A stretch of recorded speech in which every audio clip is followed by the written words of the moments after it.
Hi, welcome to my Venator punch build video.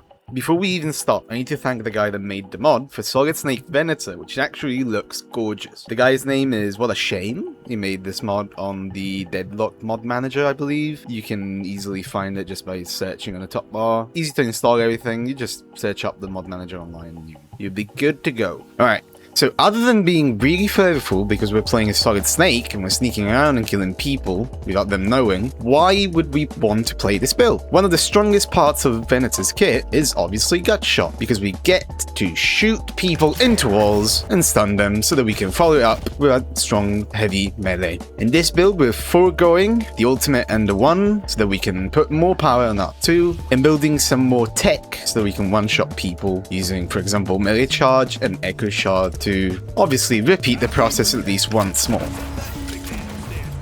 The main combo that you can do with this build, as you've seen in the intro, is to use Shadow Weave so that we hide and we gain some fire rate, some spirit power, and some melee damage when we get out of it. You Shadow Weave, you remember to Warp Stone when you get in proximity, you melee, you Echo Shard, you melee, and there you go. If you get to sneak in the last melee, you can also proc Crushing Fists, and then you can always shoot. Do remember the Shadow Weave does give you the fire rate and the spirit power, which is actually quite good because Venator, unlike many other characters, has some spirit scalings on his vitality. It gives him bullet resist and spirit resist off of the spirit that he has, which actually makes his purple good sometimes.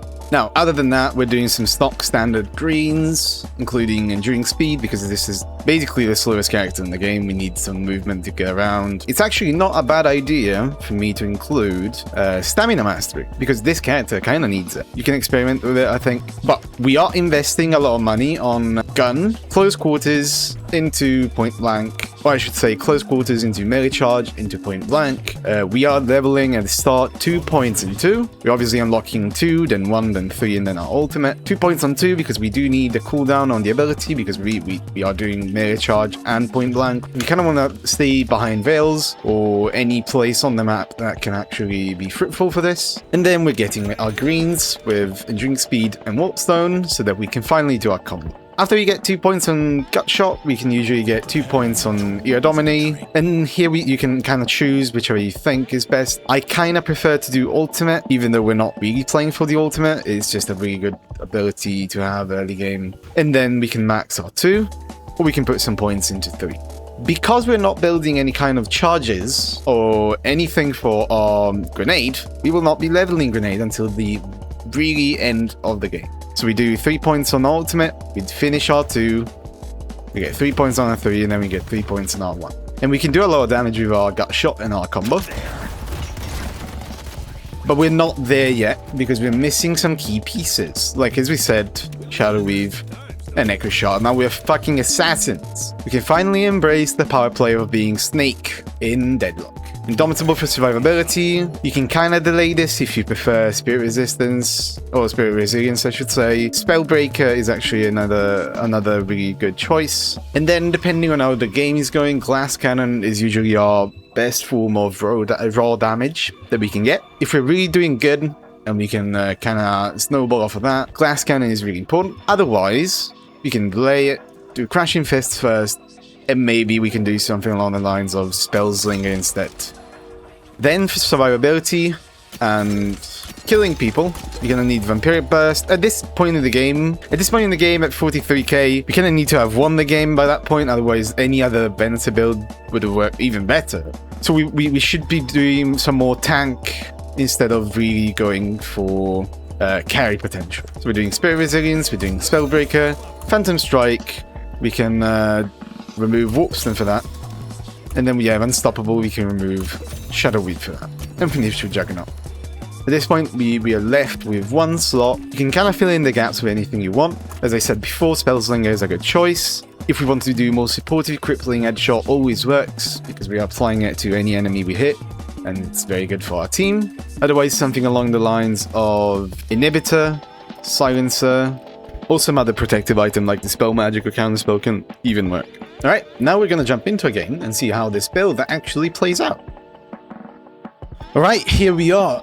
This is a replay of me playing the build, playing as Venator with Lady Geist in lane against the Wraith and Infernus, which can kind of be annoying to play against. This is probably a low elo game anyway. My friend Mike just started playing, so I don't expect to have too hard of a game against them, but it's just to showcase what the build can actually do. Okay, so what we want to do for the first minutes of the game, kind of just want to farm. We want to just chill, we want to get as much money as possible, secure all those souls, make sure they don't get our souls, and if we can, poke them a bit. What we do now is we grab some close quarters, one of the best items to start off with Venator. Now what you want to do against pokey lanes like this, you want to stay behind angles, you want to make sure that they don't get you too much. One of the biggest issues that I see with players is they just stand just in the open, they take free damage, and they don't understand the concept of visibility. We're doing good, we're farming, we're taking all the souls that we can. At 2-minute mark, this is where we start thinking about, okay, do we have time to do our camp? Have we pushed our lane enough so we can go back and maybe get those free souls, which is what I'm doing right now. So yeah, 2 minutes, this camp spawns. I know that most of you probably know this, but some of you probably don't. Keep farming, we have poked them a bit, but they've basically regained all their health back. What's important is that we stay healthy so that we can find angles to punish them, like here. So now we are ahead on money. Now, there's not much to do here, other than just pushing lane again. I don't think we can push tower over yet. But another time that we need to keep in mind is 3 minutes, where we can finally go and get some boxes. Which I believe is what I'm doing here, right? Yes. Alright. We go back. I always look to push the lane, because then we're losing money if we don't. If the enemy wave is pushing into your tower, then it's going to die really soon, and you're going to lose all that money. So what we want to do is, we stay in the jungle as much as we can to get this free money. Right, we're back to the lane. We get some more souls. The game pauses. And you know what? I'm going to remove the HUD. For now, we're just shoving waves. Don't need to be too aggressive. Also, because I don't expect Mike to be. So, I'm just playing it safe. We have much more money, and we have money to spend. We're going to get a mega charge. Not every lane is going to be easy, like this one, obviously. You can expect that people will put up more of a fight against you, so you kind of need to probably think about survivability item. Health regen or extra regen. You can get restorative shot. But yeah, we keep shoving waves. Another timer that we need to look out for. We've seen the 2-minute timer, which is the tier 1 camp that spawns beside our lane. Then we have the 3-minute mark, in which we get the boxes. And at 5 minutes, the buffs spawn. There's 2 buffs, one on this side, one on the other. There's 4 types of buffs. There's the gun, there's the spirit, there's the movement, and then there's the vitality buff, which is the one that we actually got. We're not looking to push anything, really, because we want to get into the mid-game when we get all of our good items and we can finally punish the enemy team and kill them when they're out of position. Like here, basically. Now here I try something weird. I try a dive. I don't think I can actually work. Yeah. This was actually a terrible play. Don't look. Close your eyes if you can. I missed the second shot, and I missed the third shot, obviously. But that's all good. We're ahead on money, we're up 1.6k on the Wraith, and we're just chilling. I think I tried to dive here again, for some reason. I missed the shot, but I hit the melee. Unfortunately, I try and chase, but there's no way I can get him. So I just lose 500 HP from this fucking trail. Anyway, we finished point blank, which is another one of our spikes, because we finally get to our 4.8k investment in gun, so we get a lot more weapon damage. And point blank by itself makes us do much more damage at the range that we want to be, which is really close, 50 meters, where we can get our shotgun in. We do 50% more weapon damage, and we reduce the move speed, which is very important to chase down players. We're finding some jungle. There's nothing much to do on the map beside people dying on green, I believe. But yeah, our game plan: farm lanes, farm jungle, and then once we get our Shadow Weave and our Warpstone, we can actually go and look for 1v1s in their jungle and start hunting them down. In this case, we're just stepping out, going into a fight. Now we want to position quite defensively because we can go down quite easily. We don't have much green. So we ult, we punish him with our mega charge. Then we stay with the team. We don't overextend. We start chasing down a guy that probably dies. Yeah, does. And now we can look for the buff. Green side, I believe, fell. Now we're looking for some more fights because we're actually quite strong. We have a lot more money than the Wraith. But I do think we get punished there for being a little bit too aggressive. But we end up having the kill, so it's not bad. When we play a carry, a character that can farm well, like Venator, what we want to do is just calculate the time that we spend in lane compared to the jungle, so that we can go back to a lane and farm it up correctly. In this case, obviously there's a fight. You can't really do that, but I end up not saving the guy, but I end up taking the kill, which is huge. So as you can see, we're taking the farm, and we don't stay in lane because there's nothing to do. So we go back to the jungle and we keep farming. And then if we see an easy lane to get a farm off of, possibly if it's alone, or it's not contested by some teammate, then we can go and grab it, and then we go back to the jungle. Another thing that you can do, obviously, is grab the urn, which we do here. And then you can get Rift. Rift is a good source of money. It's not the best because it spreads around your team and it doesn't give you much, but it does give you the minions to push. It's not bad. Here, obviously, I missed the shotgun. Tried to punish the warden for being out of position, but I couldn't. I sneak in and I have melee. And I get caught out of position, but I think I get out. But yeah, this is the whole game plan. We try and catch people out of position. This wasn't really perfect positioning in the fight, but it's alright. We got the money off of the Rift. We can keep farming a bit. I catch the wave. As you can see, I'm always thinking about the next thing I can get. I'm getting camps, I'm getting tier 3, I'm getting tier 1. And when I can't do anything anymore, like here, before I die, I obviously run away and go back to base. I don't know if you noticed, but I never ended up delivering the urn. It's not a must, you know, it's good money. It's like 900 souls, but by that time, if I spend money in the jungle farming camps, I don't need to spend the whole time just running around the other side of the map. And the urn gives you some good movement, and it gives you one more stamina that you can use to actually move around the map. Sometimes it's okay to not deliver the urn and just use it to move around the map. Now they're looking into a fight in that lane, but they want it, so we can back to the double sinners. Now, if you're new to the game, you probably don't really know what you're meant to do in the jungle, or when you should even get into the jungle. The gist of it is that farming a lane is good, and it's the best source of money, especially when you're alone. If there's already one person contesting it with you, or another teammate that wants to farm it, then if you're good at farming jungle camps, or if there's a sinner nearby, you should consider at least leaving the lane to them, so that you can get ahead yourself. But staying in the jungle too long, you're probably losing some money, because lanes are the best form of money there is, other than kills and, you know, objectives. Okay, we get Infernos here. He was caught out of position.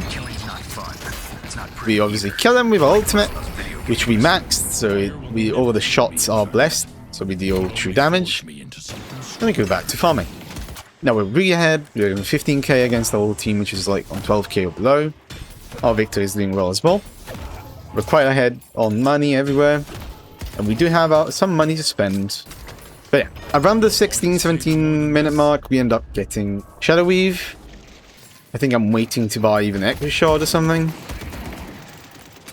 Anyway, I followed the enemy up. Yeah, I don't know what I was thinking. I do shotgun and get some damage in. It's pretty good. And I end up taking 2 kills with the burn off of the grenade. Yeah, it's very, very difficult for us to do anything of value. Or push this lane even. There's just too much wave clear.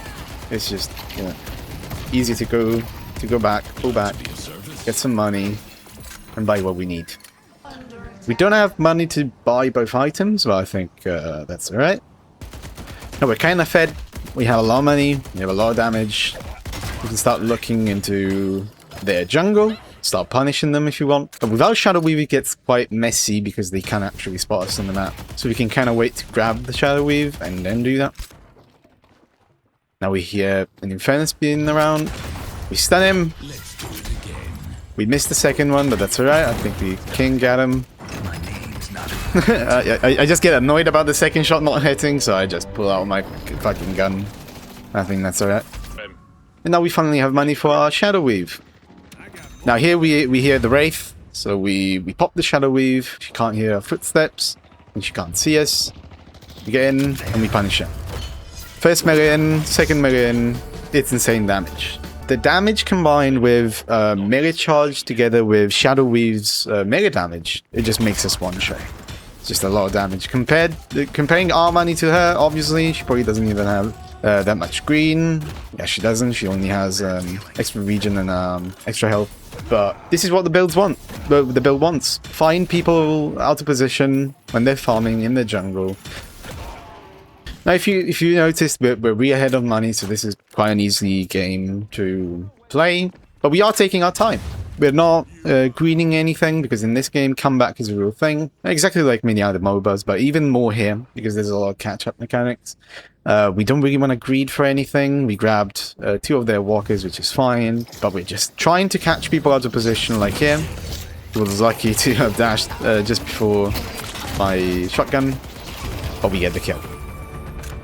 We just keep our money up. We get Glass Cannon, which is huge for our build now, because we are really ahead, and we can get more ahead with Glass Cannon, including more damage. But as you can see, still farming. I'm relentless on this. If you're playing a carry, you need to farm up and then wait for an opportunity like here. I see Warden out of position. We stun him twice. We get some melees in. Boom, he's dead. Easy as cake. It was just very easy for us to get because we got Shadow Weave and all the damage that comes with it. At this point, we're just playing with our food. We are 28k above them. We're looking for a window in which we can actually start mid-boss, but my team is actually playing quite defensively, which is not bad by any stretch of the imagination, but we do look into a fight. We get the Shiv. You get hit by an insane ultimate from Paradox. And then we can find a window on Warden. Here I get a majestic stun on Warden, which I don't know how I hit. Anyway, 4 people dead, mid-boss time. Especially if you're new, you kind of want to call these out if you can. If you see a lot of people dead on the enemy team and they've got like 20 to 30 seconds of death timers, you can definitely go back and get the mid-boss. Try and use your chat or try to use pings. In this game, people like to just forgo objectives and just go farm. You know, like I'm doing here. We have all of the regions up, and what do? I keep farming. Well, it's alright. We're really ahead, so we just need to catch them off guard once, and then it's gonna be easy. Like it. I try and go for a solo kill without actually hitting for Infernus. I don't get punished because my whole team is here. And I see Victor on the far side of the lane being what Victor is.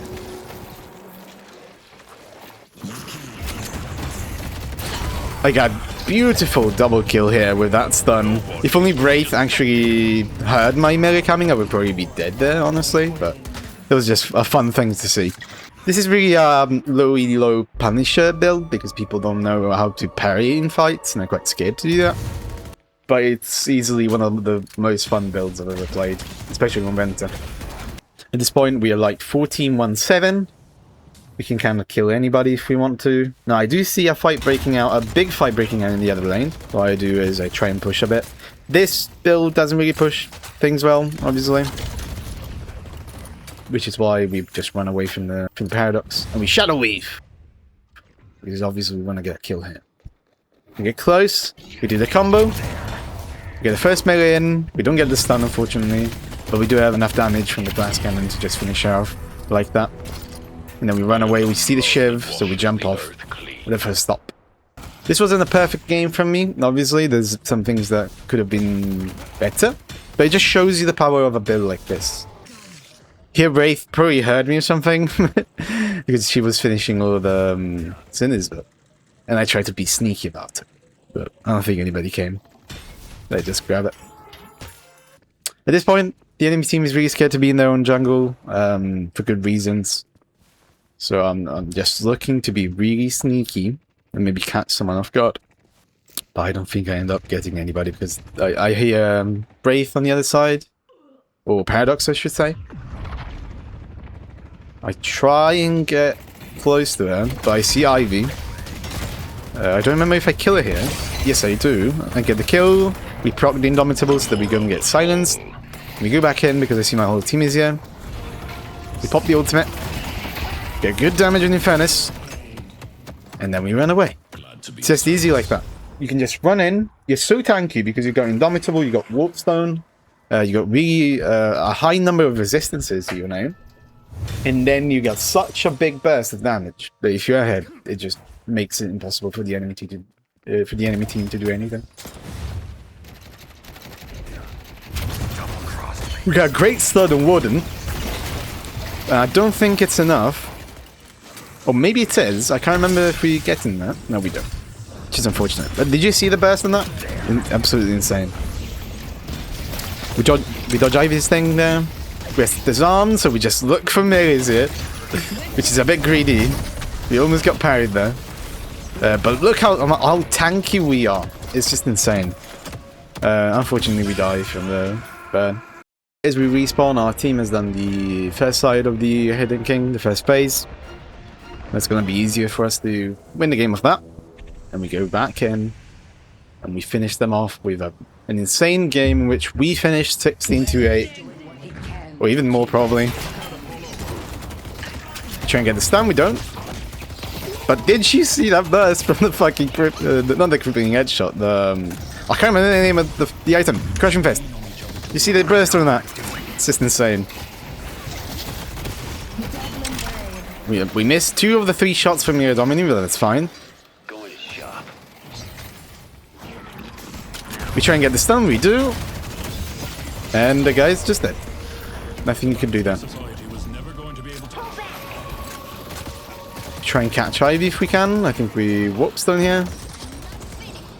But we don't hit her and she runs away into the fountain of the base. Yeah, Disarm, which is why Dispel Magic is still a good item to grab in this build.